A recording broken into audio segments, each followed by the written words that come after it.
जय जय नव किशोर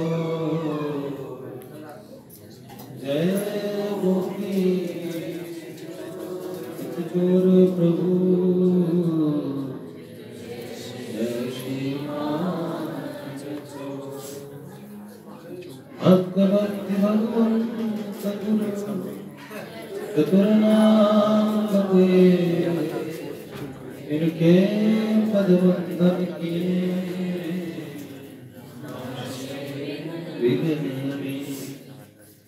नारायण नमस्कृत्यं नरं चैव देवीं सरस्वतीं व्यासं ततो जयमुदीरये। शिलाडली लाल की परम पूज्य बाबूजी बाबा की जय, देवर्षि नारद जी महाराज की जय। जय जय श्री राधे जय जय श्री राधे जय जय श्री राधे।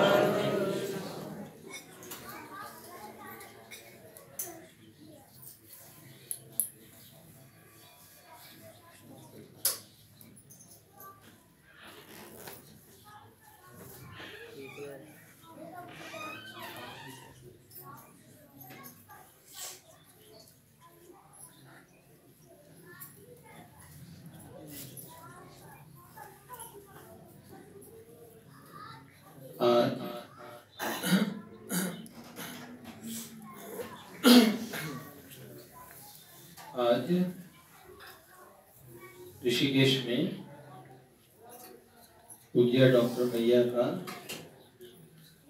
भगवान में और विलय हो गया। वैसे भगवत लीन तो पहले ही थी, लेकिन शरीर से हम लोगों के बीच में अब नहीं रही। कल उनका अंतिम संस्कार है।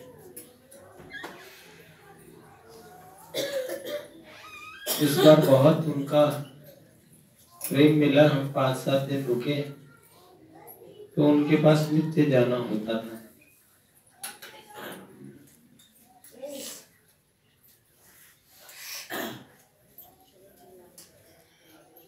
इस बार सब लोगों के लिए उनसे आशीर्वाद भी मांगा, उन्होंने दिया भी। एक और संत का जाना हुआ 2019 में। जो हम पहले कहते हैं भविष्यवाणी के बारे में बात कर रहे थे, कई अच्छे महापुरुषों का जाना होगा। तो 2019 में गए ना राजेश्वर जी, विनोद अग्रवाल जी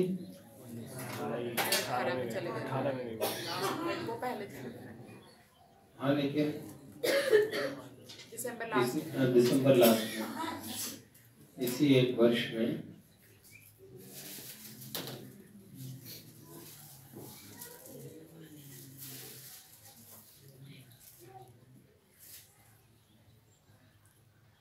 सेठ जी की बड़ी कृपा प्राप्त हुई उनको।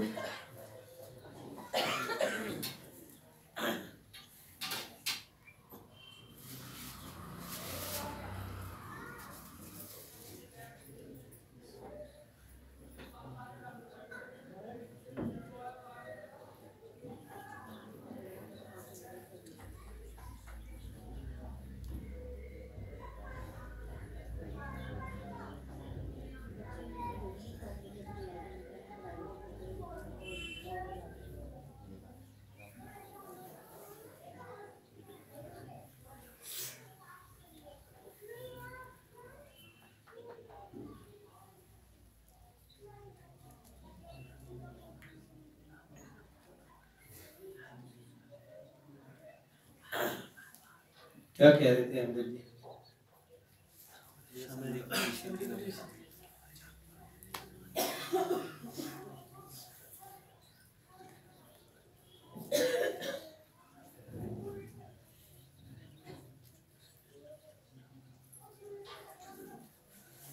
सेठ जी के विषय में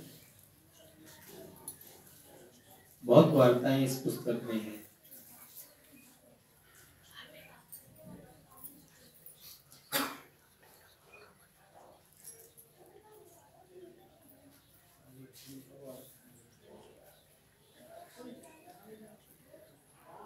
डॉक्टर माँ से हमने सेठ जी के विषय में बहुत बातें पूछी।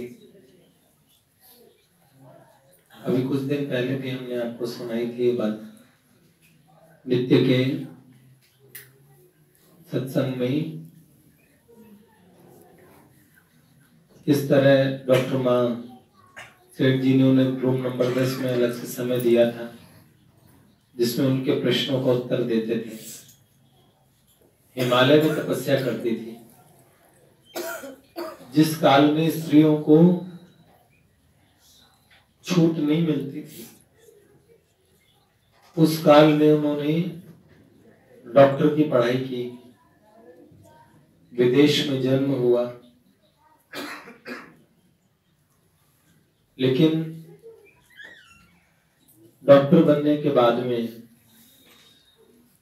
मन में अध्यात्म की तरफ झुकाव था। सोचा कि किधर जाएं, भगवान की तरफ लगे या फिर अपने डॉक्टर की प्रैक्टिस करें। तो उसी समय में एक सेठ गुलराज हुआ करते थे, एक बूढ़े से सज्जन, डॉक्टर माँ के पीछे लगे रहते थे और मुझे आपसे बात करनी है इसका आग्रह करते थे। डॉक्टर माँ के मन में आया कि ये बूढ़ा मेरे पीछे क्यों पड़ा है। एक दिन डॉक्टर माँ ने उनको समय दिया मिलने का।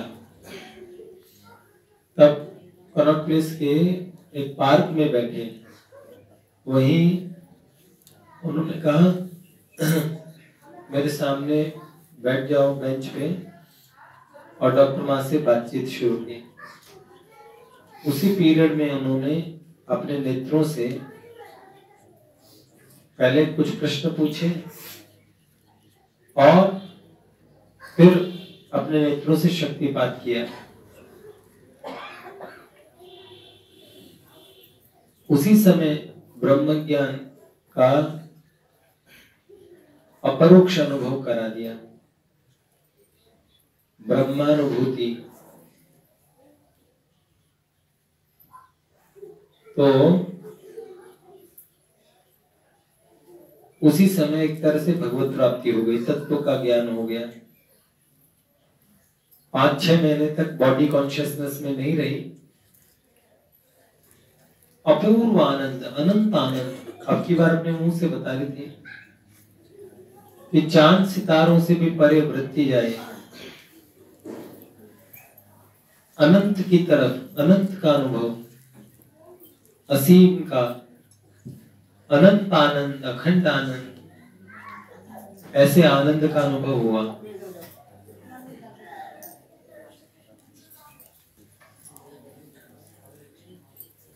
और हरिदास जी की माता जी भी इस बार तो हमारे साथ ही थी। कितनी बातें बताई इस बार।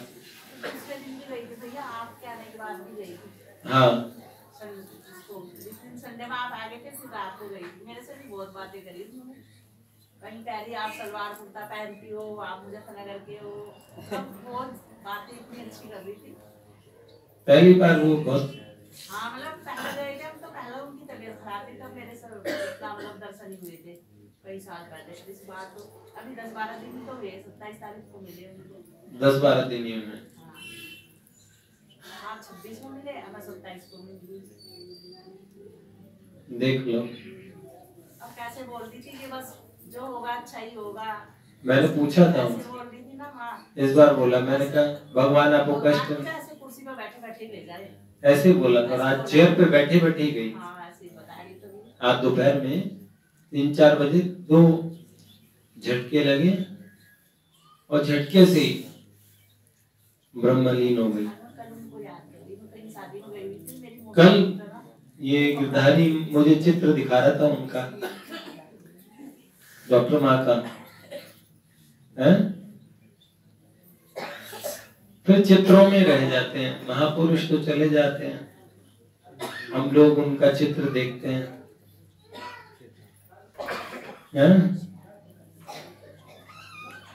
सो भी अच्छा है, महापुरुषों का चित्र देखना चाहिए। लेकिन ऋषिकेश में कोई भी जाता था तो मेरा आग्रह रहता था कि शाम के समय डॉक्टर माँ के पास जाएं। और मैं कह रहा था माँ हमारा नया साल इस बार नए साल में उनके पास थे, तो मैंने कहा ये बहुत विशेष है कि हम 2019 की शुरुआत आपके पास से कर रहे हैं, बहुत बड़ी बात है। ये नया साल डॉक्टर माँ के साथ में शुरू हुआ। मोता जी पिताजी अभी हैदराबाद थे, अभी फ्लाइट से पहुंचे, शायद पहुंचने वाले हैं और फिर पहुंचेंगे ऋषिकेश। रात को पहुंचेंगे 2 बजे।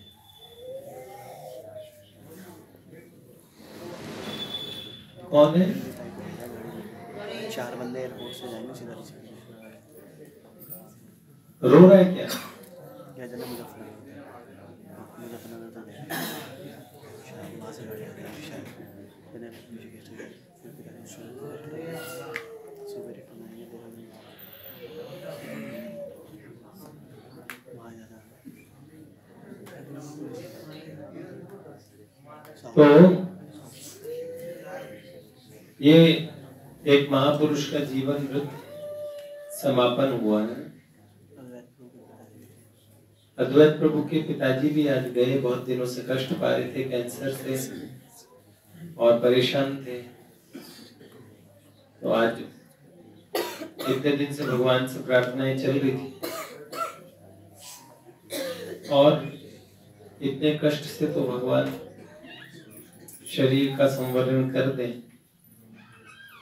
बहुत बढ़िया रहता है।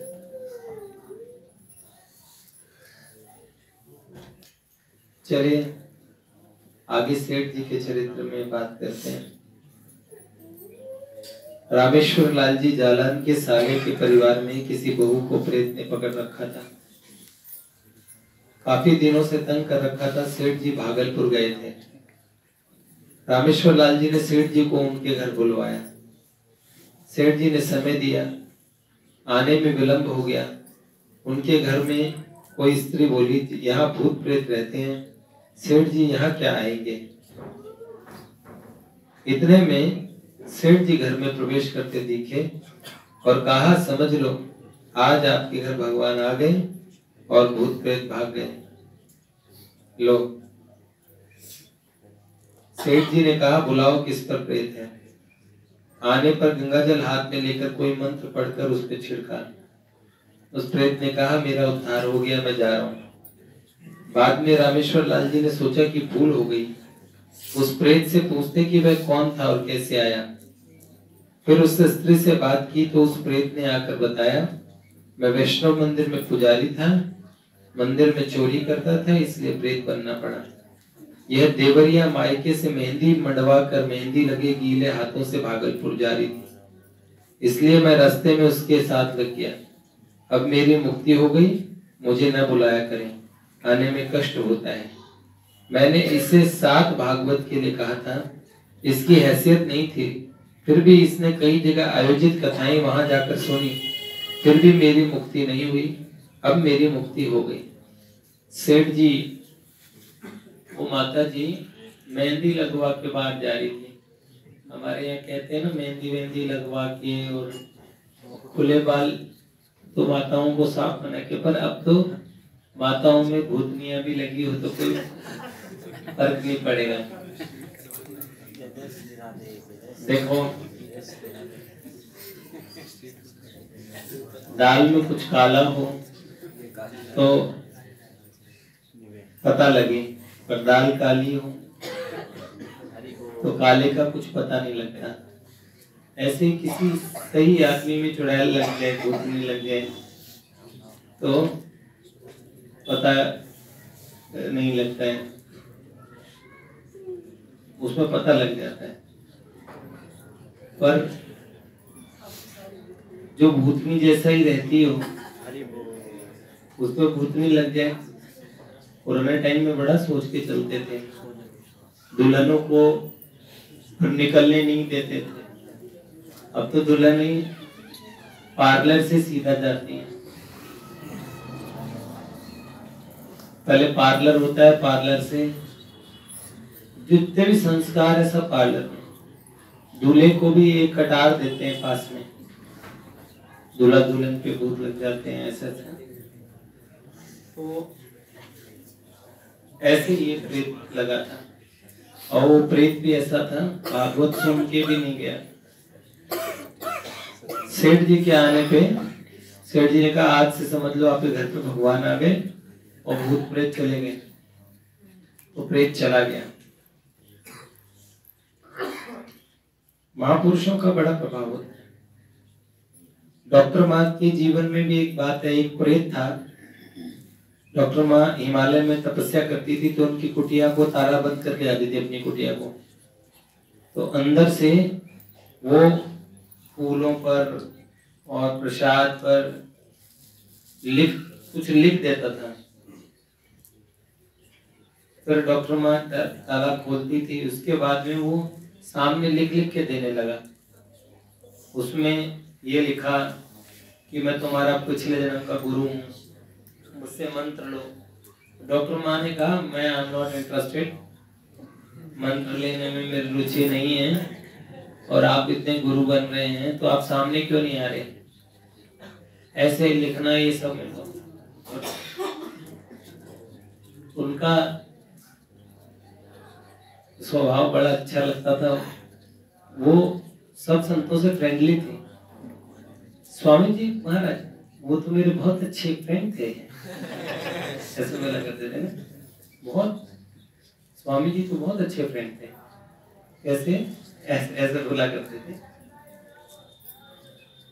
एक बात हो गई, स्वामी जी महाराज से एक बात पे मतभेद हो गए। 12 वर्ष माँ ने स्वामी जी से बातचीत नहीं की। तो स्वामी जी महाराज ने जो स्त्रियों से एकदम दूर रहते थे, पर डॉक्टर माँ को स्त्री मान सकते हो क्या? वो तो परम विरक्त महात्मा, वो कहती मुझे स्त्रियों से, मैं औरतों के पास नहीं जाती। ये संसार की चर्चा करना, ये देखो चुगली करना, ऐसी बातें करना, ये बिल्कुल भी नहीं जाती थी।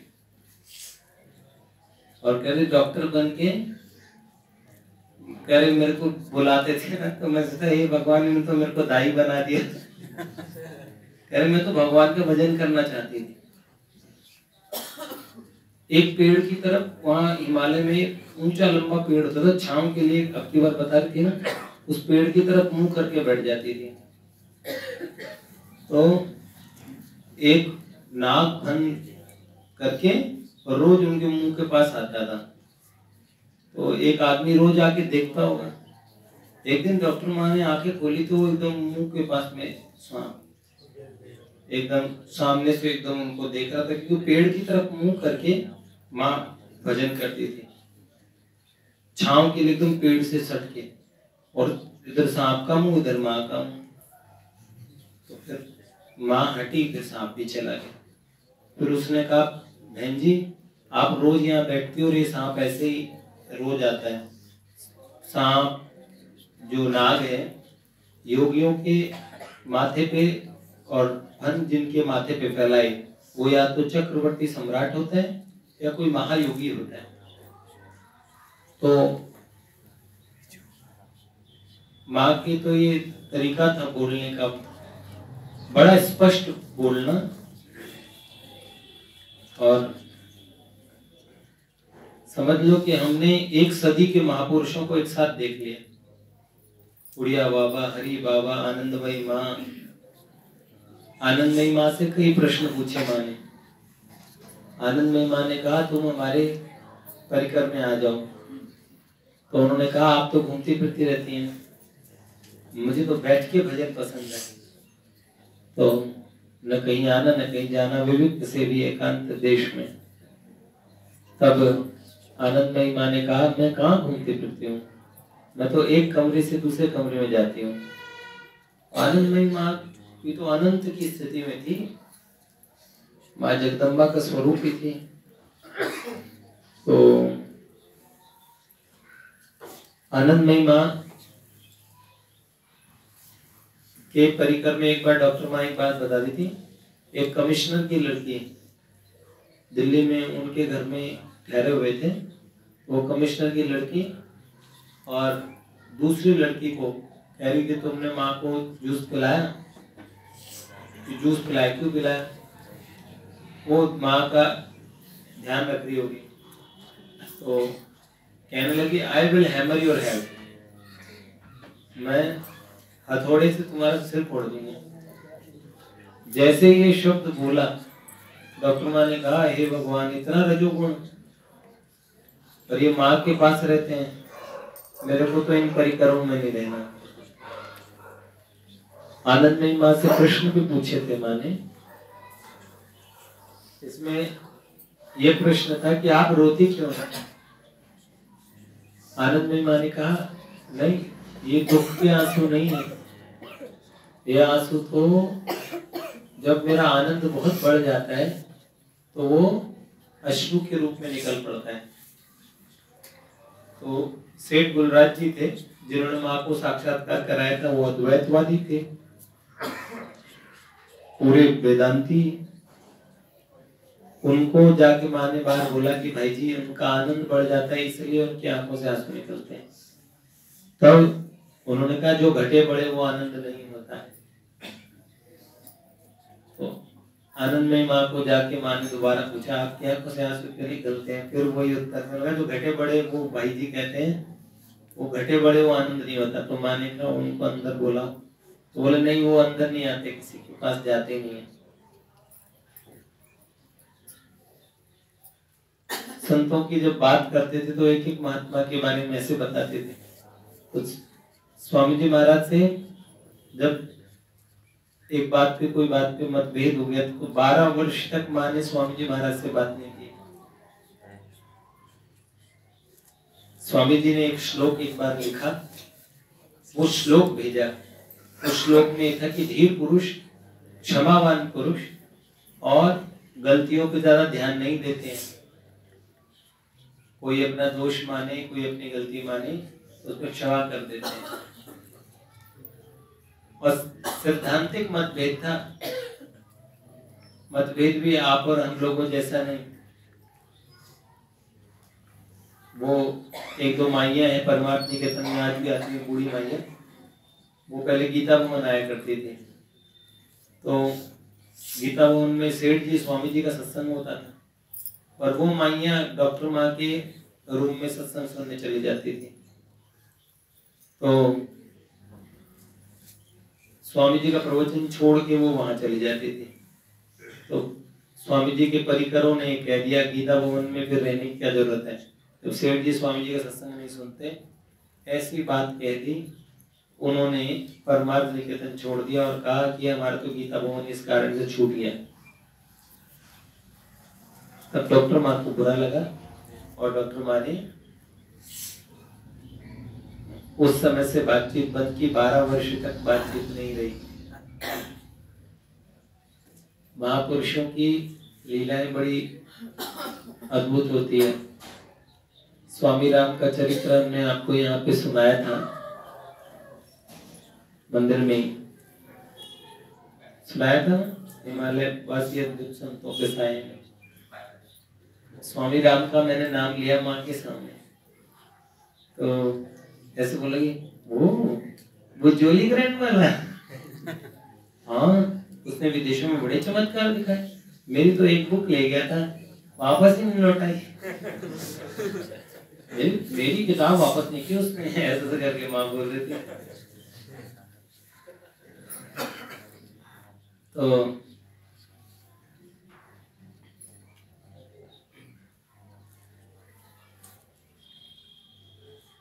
सारी चीजें, अभी ऋषिकेश में जाएंगे तो रात्रि के समय बड़ा इस बात को मोहताज पिताजी तो बड़ा मिस करेंगे, क्योंकि उनके तो आंधी हो तूफान और डॉक्टर माँ के पास जरूर जाना है। उनके साथ हम भी जाते थे, उनके पास बैठते थे। अब तो जगदीश वगैरह रोज ही हमारे चारों पांचों बच्चे जो वहां रुके हुए हैं वो उनके पास नित्य जाते हैं। अब कल भी गए थे, कह रहे कल रात्रि में माँ बात कर रही थी और परसों रात्रि में बात कर रही थी।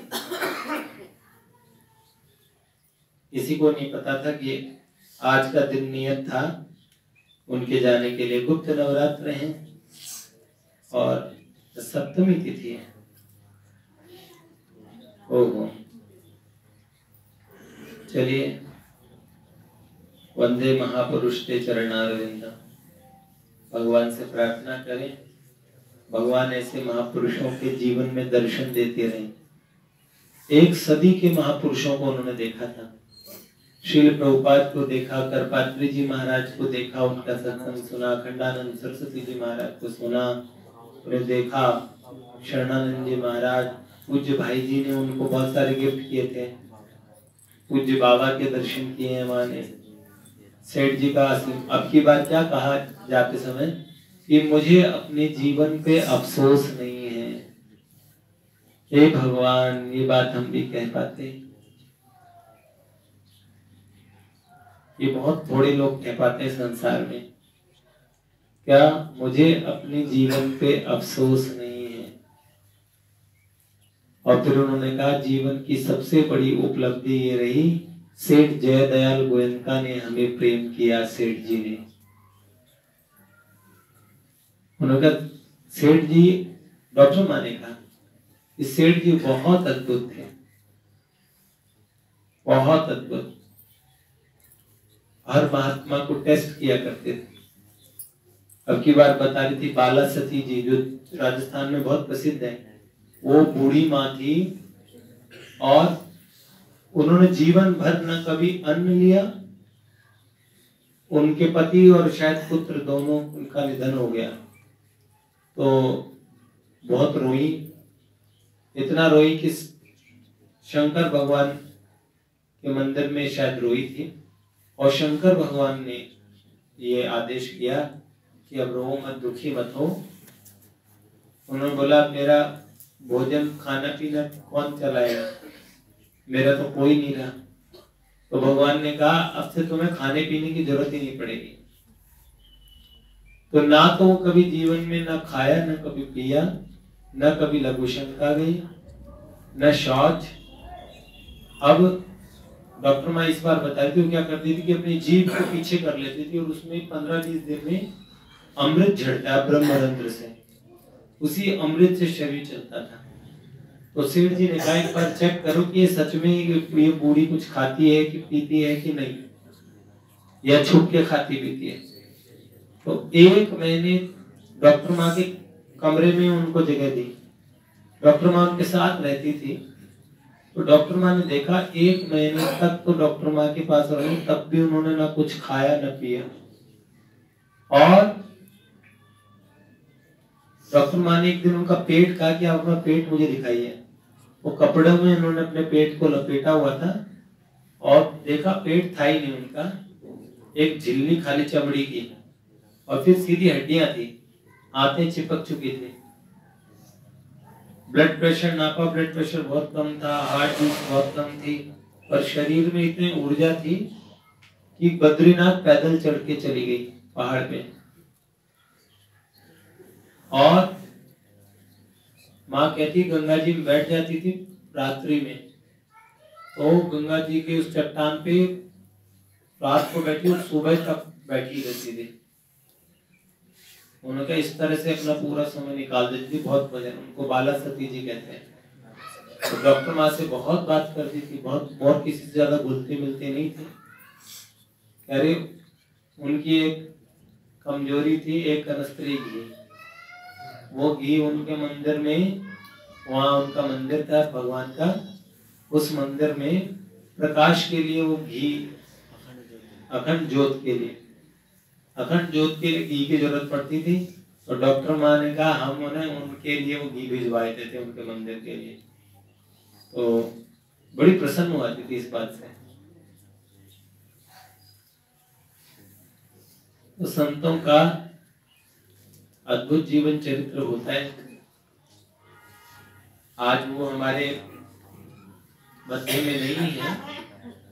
और अब से भविष्य में आप कहा करेंगे कि हम डॉक्टर माँ से ऐसे संतों से मिले हैं, उनके अंतिम दर्शन आज आए हैं। मोबाइल में आप लोगों के व्हाट्सएप पे शायद बलराम जी ने डाला होगा, परिकर पे, हाँ परिकर पे डाले ना, हाँ। जय जय श्री राधे।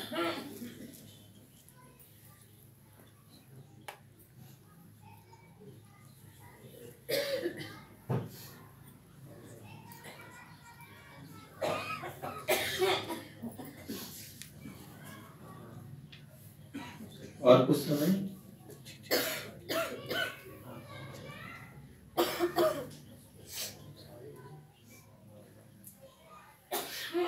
समता सेठ जी में समता का व्यवहार तो बहुत से लोग करते हैं, लेकिन समता के साथ साथ अद्भुत व्यवहार शैली सेठ जी में थी। कुछ प्रसंग माननीय हैं। एक बार एक गरीब आदमी सेठ जी से मिलने आया। ट्रस्ट की मीटिंग का समय हो गया था। सेठ जी को लगभग 1 घंटा लेट हो गई। घनश्याम जी बोले, सेठ जी इतने ट्रस्टी आए हैं, आप उनसे बाद में बात कर लेते। सेठ जी बोले, मेरे लिए तो जैसे तुम लोग हो वैसे ही वह है, उसे संतोष कराए बिना मैं कैसे जाता। देखो, एक गरीब आदमी सेठ जी से मिलने के लिए गया, तो सेठ जी ने ट्रस्टियों की मीटिंग में जाना था, लेकिन पहले उस गरीब आदमी से बात की। तो किसी ने कहा आप उससे बाद में बात कर लेते। सेठ जी ने कहा जैसे तुम लोग हो वैसे ही वो है, उसको संतोष कराए बिना, उसको सेटिस्फाई किए बिना। भाई जी का खुद का स्वभाव ऐसा था, रिक्शा वाला भी कोई होता था तो उसे इतने प्रेम से विदा करते थे। अगर कोई उनके पास आता था, उसे भोजन कराना, फिर उसको दरवाजे तक छोड़ के आना, सबका ऐसे ही आदर करते थे। सेठ जी में भी यही बात थी। एक बार सेठ जी कान में कहीं पानी गिरने का शब्द पड़ रहा था, उसकी खोज करके नल को कस के बंद करके बोले, कॉर्पोरेशन का जो नुकसान है वह हमारा ही नुकसान है। हमारा ध्यान जैसे छोटी सी बातों पर, सेठ जी छोटी छोटी बातों का ध्यान रखते थे। पानी कहीं बह रहा है तो उसे बंद कर दिया और कहा कॉर्पोरेशन का नुकसान है, वो हमारा ही नुकसान है। एक बार शिव भगवान जी क्या सेठ जी से मिलने गए, ये बिल्कुल साधारण थे। दूसरी तरफ जयदयाल डालमिया जी के यहाँ से पूछने के लिए आया कि डालमिया जी की स्त्री मिलने के लिए आ जाए क्या, उन्हें समय दिया हुआ था। सेठ जी ने कहा शिव भगवान जी गाड़ी का समय हो रहा है और जो डालमिया जी की पत्नी को कार से जाना है, ऐसे भी कभी भी आ सकते हैं। आने को कहा। जो एकदम साधारण व्यक्ति था और उसको पहले टाइम दिया, और जयदयाल डालमिया जी की पत्नी थी, वो गाड़ी से कार से आना जाना हो सकता था, तो सेठ जी ने उनको बाद में समय दिया। संत तुलसीदास जी द्वारा विरचित श्री रामचरित मानस के किष्किंधा कांड में भगवान राम ने मित्रता के लक्षण बताए हैं। जेन मित्र दुख होई दुखारी, तिनहि बिलोकत पातक भारी।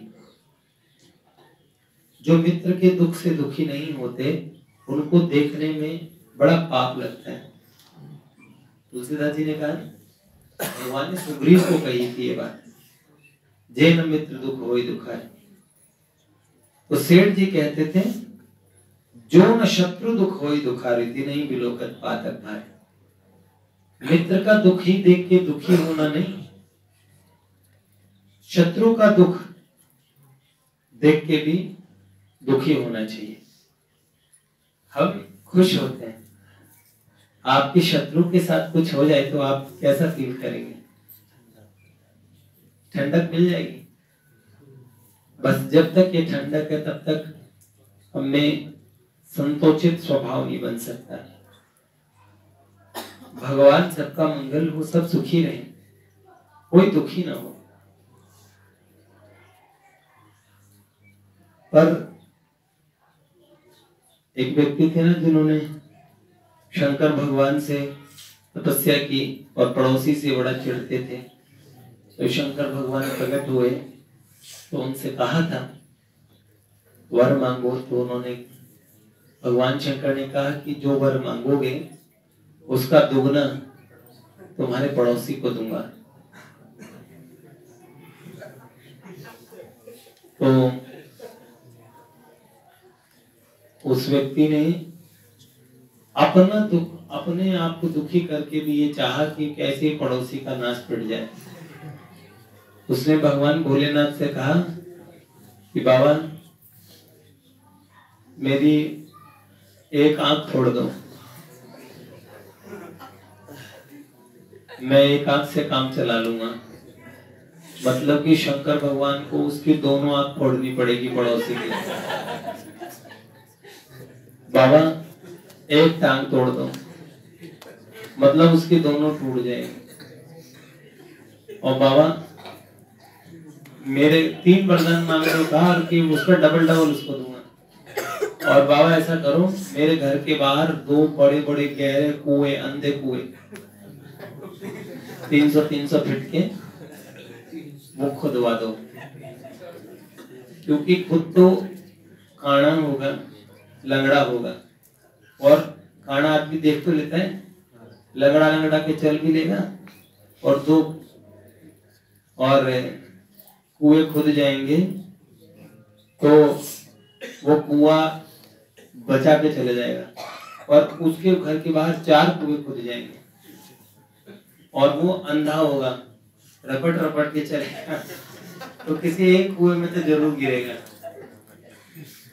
भोले बाबा ने कहा बहुत सुप्रीम इंटेलिजेंस है तुम्हारी, तुम अपना अकेला वरदान ले लो, उसको दुगना नहीं देना मुझे।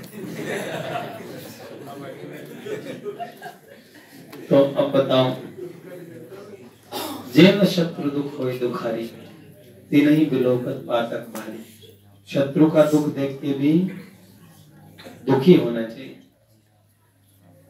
कई लोग कहते हैं ना, जब कोई दुखी होता है तो उसे कहते हैं उससे कर्म के भोग है। ऐसा कभी नहीं कहना चाहिए। अरे कर्म का भोग भगवान देखेगा, हमें तो भक्त है ना, जीवे दया नामे रुचि वैष्णव सेवा। जीव मात्र पे दया हो, किसी को देखे दुखी, भगवान मंगल करो, सबकी पीड़ा हर लो। क्यों?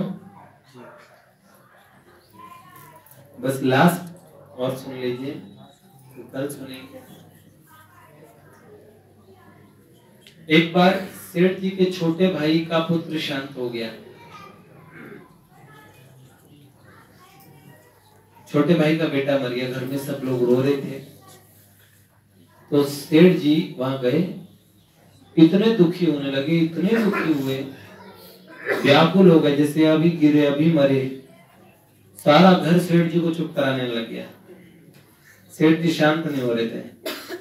बोले सेठ जी की ऐसी हालत देखी लोगों ने, तो सब समझाने लगे कि अगर आप ऐसे दुखी होंगे तो लोग क्या कहेंगे, इतना दुखी होंगे। सेठ जी ने कहा, घर या बाहर का कोई भी व्यक्ति मेरे सामने दुखी होके आएगा तो मैं फिर दुखी हो जाऊंगा, इसलिए तुम लोग प्रतिज्ञा करो कि तुम कोई दुखी नहीं होगे। तो सबने प्रतिज्ञा की, ठीक है हम दुखी नहीं होंगे। बस सेठ जी एकदम सामान्य हो गए। दूसरे दिन किसी आदमी ने पूछा था, कल क्या सचमुच आपको इतना दुख था? सेठ जी ने बोला कि मैंने सोच विचार कर दुखी होने का अभिनय किया था। यदि मैं व्याकुल न होता तो घर के सब लोग रोते पीटते और उन्हें समझाते समझाते थक जाता। जब मैं दुखी हो गया तो सब लोग समझदार हो गए और मुझे समझाने लगे। अकेले मेरे दुखी होने से सबका दुख मिट गया। मैं दुखी हो गया तो सारे लोग समझदार हो गए, समझाने लगे। सेठ जी युक्तियां बहुत थी उनके जीवन में। ऐसे युक्ति से मुक्ति होती है। जय जय श्री राम।